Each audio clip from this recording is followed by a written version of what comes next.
Hello everyone, it's Petko Alexandrov. I hope you have a beautiful day and I'm very excited to start with the challenge. So let me show you straight away what I have on the screen.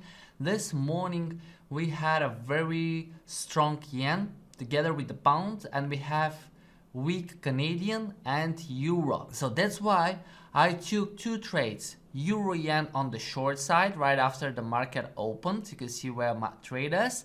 And then I have pound Canadian on the long side. Now this is the best risk diversification that I could possibly do.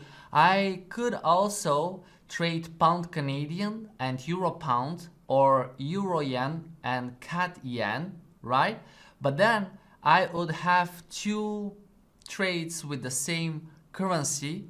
And if, for example, I'm trading against the CAD, but CAD gets strong during the session, my two trades will most likely go on a loss. That's why if I have two strong currencies and two weak, I prefer to trade two different pairs, just like what I have, pound Canadian and euro yen. Alright, take a note about it. It's very important. And as well, MetaTrader offers the exposure tab, and you see that I have exposure on the three of them. I have exposure on Canadian, euro, pound and yen.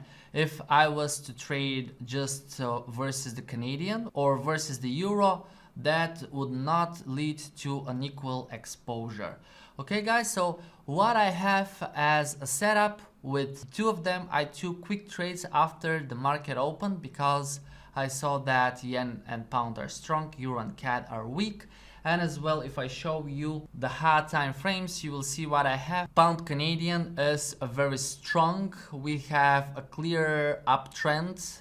We have even a new high over here from yesterday. Okay, here it is. We will see the price will succeed to break through and form a new high. And as well, the price is above the moving averages, right? With the euro yen, we have something a little bit different. We were in an uptrend, but now the price formed this channel. And if we look at the short term, you will see that it has these series of lower lows and lower highs. The price just broke the 100 moving average, and now it will be facing the channel, the support of the channel, and that's why I want to have more realistic take profit somewhere at 141.15, and this is exactly where I would place the take profit for that trade. I will modify or delete the order and I will go for 141.15 and I will hit on modify. My stop loss is just above the recent highs. If I put the mouse on it, you will see that it is about 2.3%, and my take profit down in here, if the price reaches, that would be $378 of a profit. And with the pound Canadian, I have a stop loss below these recent lows before London opened, and if I point at it, you will see that it is a loss of 165. So it's always a good idea to calculate the sum of the stop losses if things go bad. You will see that the total risk is 396, okay, if things turn around for the two pairs.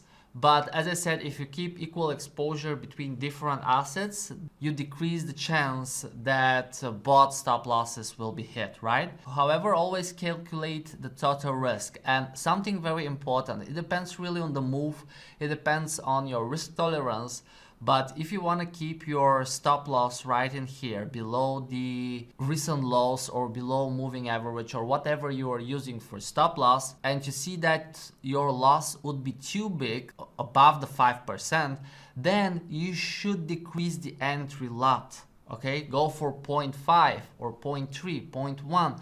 Doesn't matter, but keep your stop loss at the right place and make sure not to exceed the total amount you are risking. That's very important. So I pick one lot as trading size if I can keep my stop loss at a safe place with the trades I open.